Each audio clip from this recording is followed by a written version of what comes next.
بسم اللہ الرحمن الرحیم۔ ایپ 6 آن لائن سپورٹ پروگرام میں خوش آمدید۔ آج جو ہم سبق پڑھنے جا رہے ہیں اس کا عنوان ہے بدلہ۔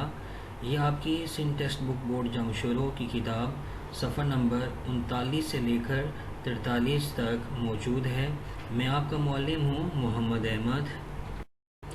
بڑھتے ہیں مقاصد تدریس کی طرف۔ اس سبق کے مصنف غلام ربانی آگرو ہیں۔ ان کے حالات زندگی سے ہم آگاہی حاصل کریں گے اور جانیں گے کہ ان کا ادب کے اندر جو مقام ہے وہ کیا ہے۔ سبق کی تشریح ہم جانیں گے، الفاظ و معنی جانیں گے اور نئے الفاظ کو ہم نے جملوں میں کیسے استعمال کرنا ہے یہ آپ کو بتائیں گے۔ یہ جو افسانہ ہے اس کی تعریف کیا ہے اور اس کے علاوہ افسانے کی جو دیگر اصناف ہیں اس کے اندر اہمیت کیا ہے، اس پر بھی ہم روشنی ڈالیں گے۔ تو بڑھتے ہیں غلام ربانی آگرو صاحب کے حالات زندگی کے بارے میں آپ کو بتائیں۔ غلام ربانی آگرو صاحب 1933 کو یعنی 1933 کو نشور و فروز کے اندر پیدا ہوئے تھے اور آپ کا 2010 میں حیدرآباد کے اندر انتقال ہوا۔ آپ نے یونیورسٹی آف کراچی سے ابتدائی تعلیم اور اعلیٰ تعلیم حاصل کی۔ اس کے علاوہ آپ نے جہرہ گل گلاب لکھا۔ اس کے علاوہ سنجا بار لکھا اور آب حیات آپ نے یہ تمام کتب آپ نے تصنیف کی۔ اس کے علاوہ آپ کو پرائڈ آف پرفارمنس یعنی حکومت پاکستان کی طرف سے آپ کو پرائڈ آف پرفارمنس کا ایوارڈ ملا۔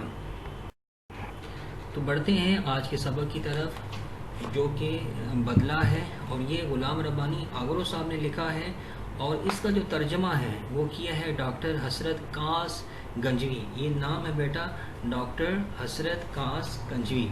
تو غلام ربانی آگرو صاحب نے یہ سبق لکھا ہے سندھی زبان کے اندر اور ڈاکٹر حسرت جو کاس گنجوی ہیں انہوں نے اس کا ترجمہ کیا ہے۔ تو بڑھتے ہیں سبق کی طرف۔ غلام تانگے والا رئیس غوث بخش گھوڑے والے کا تانگا چلاتا تھا اور روز 5 روپے رئیس کو دیتا تھا، باقی جو بچتا اسے خود زندگی بسر کرتا تھا۔ شہر کے دوسرے تانگے والے گلاب کے اور اس کے گھوڑے کی بڑی تعریف کیا کرتے تھے۔ گلاب جب بھی اپنے گھوڑے کی تعریف سنتا خوشی سے پھولے نہ سماتا۔ گلاب کا گھوڑا تھا ہی ایسا، ہوا سے باتیں کرتا، خوبصورت، براق، سٹول اور طاقتور، نہ تھکنے والا۔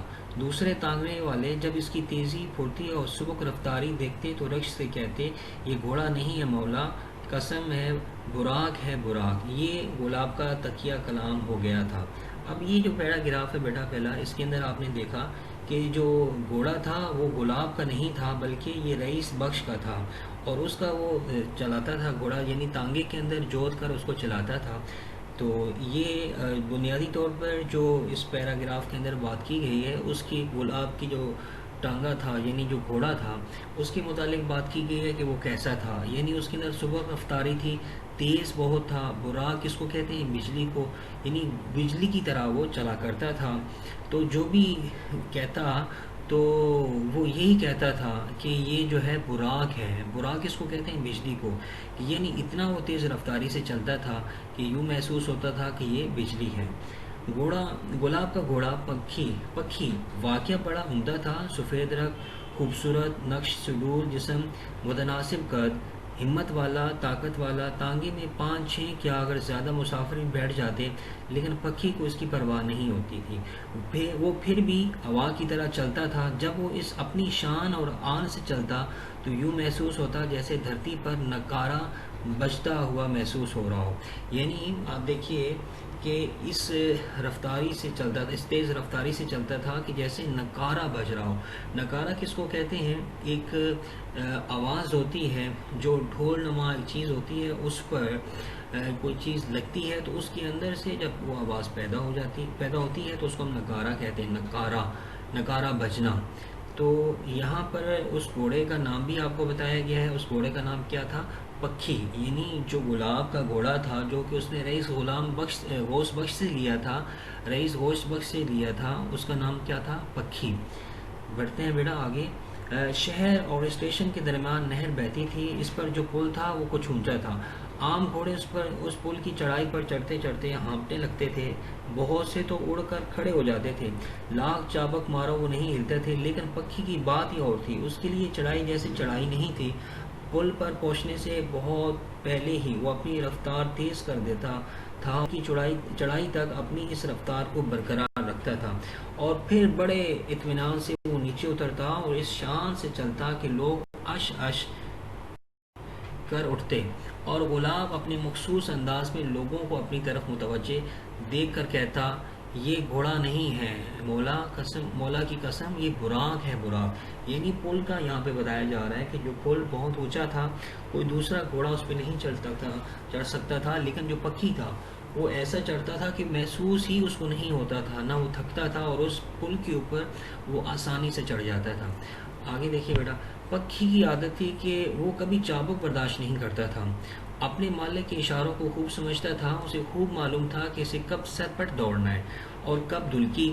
اگر غلطی سے کوئی اس کے چابک مار دیتا تو پھر سوار کو اس کی رسیاں سنبھالنا مشکل ہو جاتا تھا، نہ جانے کیوں وہ چابک لگنے سے کانپنے لگتا تھا، اور بجائے سرپٹ یا دلکی کے وہ چھلانگیں لگانے لگتا تھا۔ پھر اسے راستے کی ناہمواری کا احساس نہیں رہتا تھا، بس فضا میں پہیوں کے تیز تیز چلنے کی آواز آتی، گھوڑے کی ہنہنانے کی آوازیں بلند ہوتی، راستہ اور تانگا ماسواریوں کے گرد و غبار میں اٹھ جاتا۔ غلام بڑی مشکل سے اسے قابو میں لاتا، بار بار پچکارتا، بابو بابو، بس بیٹے بس، لیکن بڑی دیر تک پکھی کو غصہ آتا رہتا، وہ آندھی اور طوفان کی طرح آگے بڑھتا رہتا، چھلانگیں لگاتا۔ اس کی وجہ سے غلام نے اس کا نام پکھی رکھا تھا۔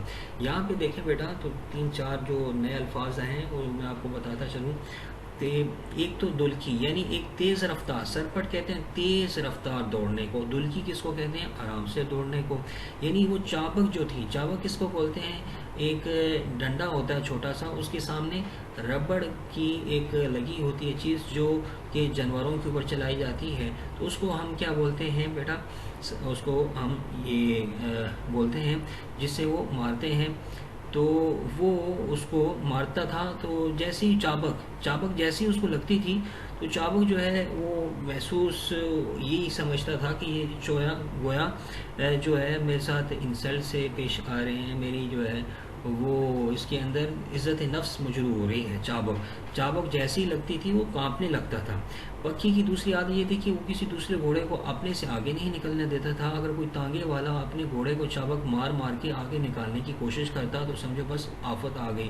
پکھی اپنے سے آگے نکلنے والے گھوڑے پر نظر پڑتے ہی ہوا ہو جاتا، ایسا سرپٹ بھاگتا کہ پلک چمکتے ہی آگے نکل جاتا اور اسے گرد و غبار کی طوفان میں اٹھ جانے کے لیے چھوڑ دیتا۔ پکھی کی اس عادت کے پیش نظر شہر کے تمام تانگے والوں نے یہ فیصلہ کر لیا تھا کہ جب بھی گلاب پیچھے آتا ہوا نظر آتا وہ اپنی گھوڑا گاڑی کو ایک طرف روک لیتے، گلاب آرام سے آگے نکل جاتا۔ گلاب کے آگے نکل جانے کے بعد دوسرے تانگے والے آتے، اس لیے گلاب اکثر کہا کرتا تھا کہ پکھی کوئی تانگے میں چلانے والا گھوڑا نہیں ہے، پکھی ان گھوڑوں میں سے ہے جن پر ہزاروں لاکھوں کی شرطیں لگائی جاتی ہیں، اگر کسی کو شوق ہو تو وہ مجھ سے شرط لگا کر دیکھ لے۔ یہاں پر یہ بتا رہے ہیں کہ جو پکھی تھا وہ کوئی عام گھوڑا نہیں تھا کہ جس کو تانگے کے اندر جوتا جاتا، بلکہ یہ تو ایسا گھوڑا تھا کہ جو کہ شرطوں کے اندر بھاگنے والا دوڑنے والا گھوڑا تھا۔ گلاب کو پکھی پر بڑا ناز تھا۔ صبح سویرے جب گلاب نہا دھو کر تیار ہوتا اور تانگے پر سوار ہونے لگتا تو پکھی ہنہنا کر اس کا استقبال کرتا، اور جب وہ اسٹیشن کی طرف جاتا تو بڑے فخر سے آواز لگاتا، آؤ آؤ جلد سے اسٹیشن پہنچنے والوں اس تانگے میں بیٹھو، اور جب لوگ دھڑا دھڑ اس کے تانگے میں بیٹھنے لگتے تو اس کا سر فخر سے بلند ہو جاتا، پتے کی بیڑی کا ایک زوردار کش لگاتا اور اپنی مونچھوں کو مروڑ مروڑ کر ایک مخصوص سی آواز نکالتا، جیسے پکھی شاید سمجھتا تھا۔ وہ بڑی شان سے آگے بڑھتا اور دیکھتے ہی دیکھتے ہوا ہو جاتا۔ گلاب راستے میں اسے کبھی پچکارتا، کبھی کہتا، چل میرے مور، چل میرے بیٹے، اور پکھی اپنی دھن میں مگن اپنی مخصوص رفتار سے اپنی منزل مقصود کی طرف رواں دواں رہتا۔ یعنی اس پیراگراف کے اندر آپ کو یہ بتایا گیا ہے کہ کس طرح گھوڑا جو تھا، تانگا جو تھا، کس طرح وہاں سے چلتا، کس طرح اس کے اندر لوگ بیٹھتے اور کس طرح وہاں پہ جو اس کا مالک تھا، یعنی جو اس کو چلا رہا تھا پکھی کا جو مالک تھا گلاب، وہ کس طرح وہاں پہ سگریٹ کا کش لگا کر اپنے فخری انداز میں گھوڑے کو لے کے آگے بڑھتا۔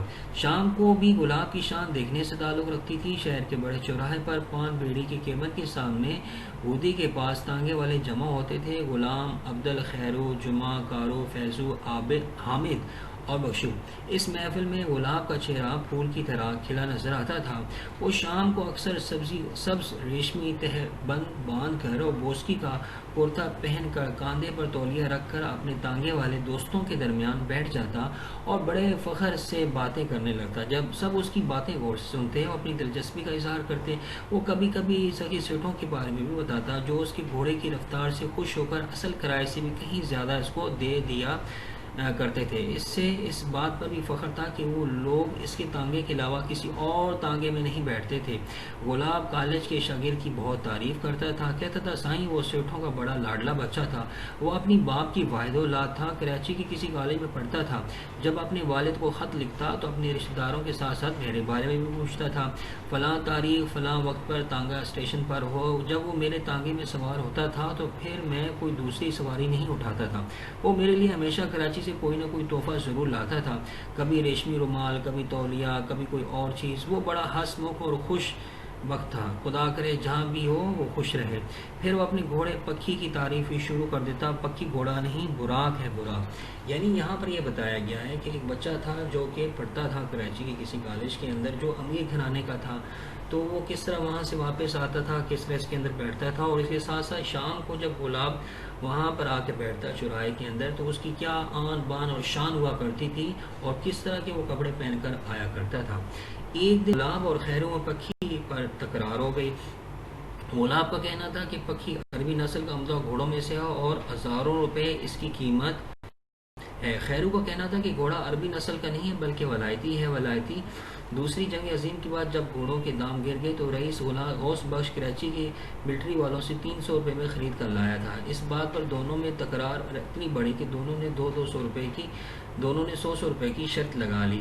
سارے تانگے والے جمع ہو کر رئیس غوث بخش کے پاس گئے، جس نے ہنس کر ان کو بتایا کہ گھوڑا نہ ولایتی ہے نہ عربی، گھوڑا سندھی ہے، اس نے لاڈ کہ ایک زمیندار سے ادلا بدلا کر کے لیا تھا۔ اس وقت تو گلاب اور خیرو کا جھگڑا ختم ہو گیا، لیکن اصل جھگڑا ختم نہیں ہوا۔ اس کی بڑی وجہ یہ تھی کہ گلاب کے آنے سے پہلے خیرو رئیس غوث بخش کا تانگا چلاتا تھا، لیکن تھا موالی و چواری۔ اس کی بری عادتوں سے تنگ آ کر رئیس نے تانگا گھوڑا واپس لے کر گلاب کو دے دیا تھا۔ خیرو کو یہ بات بہت ناگوار لگی تھی، لیکن کیا کرتا، مجبوری تھی، رئیس کی چیز تھی، اسے حق حاصل تھا، اس کی مرضی جسے چاہے دے۔ خیرو رئیس کا تو کچھ نہ بگاڑ سکا، گلاب سے نفرت کرنے لگا۔ جب وہ گلاب کو پکھی کی تعریف کرتے سنتا اور مالی طور پر خوشحال دیکھتا تو جی میں اڑتا تھا اور ہر وقت اس کی فکر میں رہتا کہ اس سے انتقام لے۔ اس سے پیراگراف کے اندر یہ بتایا گیا آپ کو کہ چونکہ پہلے جو خیرو تھا وہ رئیس غوث بخش کا تانگا چلاتا تھا، تو اس کے بعد چونکہ اس کی عادات صحیح نہیں تھی تو رئیس غوث بخش نے اس سے تانگا لے کر گلاب کو دے دیا تھا، تو یہ بھی چیز اس کو اچھی نہیں لگتی تھی، کیونکہ مالی طور پر جو گلاب تھا وہ بہت مالدار ہو گیا تھا اور یہ چیز اس کو اچھی نہیں لگتی تھی۔ گلاب غریب آدمی تھا لیکن اس میں کوئی برا فعل نہیں تھا، جیسے تیسے وہ اپنے گھر کا گزارا کر لیتا تھا۔ اس کی بیوی بڑی سگڑ تھی اور کفایت شاعری سے گھر میں کام کرتی تھی۔ گلاب کی ایک چاند سی بیٹی تھی، اس نے اس کا نام اپنی ماں کے نام پر زلیخا رکھا تھا۔ یوں تو ہر بچہ پیارا ہوتا ہے لیکن زلیخا زیادہ ہی بھولی بالی اور پیاری تھی، گورا چٹا رنگ، آنکھوں میں قدرتی کاجل اور سنہری بال۔ زلیخا کو اپنے گھوڑے سے بہت محبت تھی۔ روزانہ رات کو جب گلاب گھوڑے کے آگے گھاس ڈال کر تھپ تھپاتا اور کھریرا لے کر اس کے بدن پر کرنے لگتا تو زلیخا گھوڑے کے برابر آ کر کھڑی ہو جاتی۔ گلاب احتیاط کے طور پر کہتا، بیٹا ہٹ کر کھڑی ہو، گھوڑا کاٹ لے گا۔ زلیخا جانتی تھی گھوڑا اس کو کاٹے گا نہیں، اس لیے وہ گھوڑے کے اور بھی نزدیک آ کر گھوڑے کے سر پر ہاتھ پھیرنے لگتی، نہ بابا پکھی مجھے نہیں کاٹے گا، اور پھر جس ہاتھ میں اس کی گھاس ہوتی وہ دور کر کے کہتی، پکھی مجھے کاٹ وہ تو ہے۔ اچھا بیٹا، یہ جو آپ کو بتایا گیا ہے سبق کے اندر سارا، تو اس کو آپ نے کیا کرنا ہے، سبق جو بدلا ہے اس کا آپ نے خلاصہ تحریر کرنا ہے، اور جو اس کا مرکزی خیال ہے یعنی اس کا وہ آپ نے تحریر کرنا ہے۔ اس کے علاوہ آپ نے کیا کرنا ہے کہ جو سبق ہے اس کے اندر جو نئے الفاظ استعمال ہوئے ہیں اس کو آپ نے جملوں میں استعمال کرنا ہے۔ اور تیسرا سوال یہ ہے آپ کا کہ صفحہ نمبر جو 26 ہے اس پر جو موجود ہیں مشقی سوالات، اس پر کوئی سے بھی جو 3 سوالات ہیں اس کے آپ نے جواب دینے ہیں۔ یہ آپ کا گھر کا کام ہے۔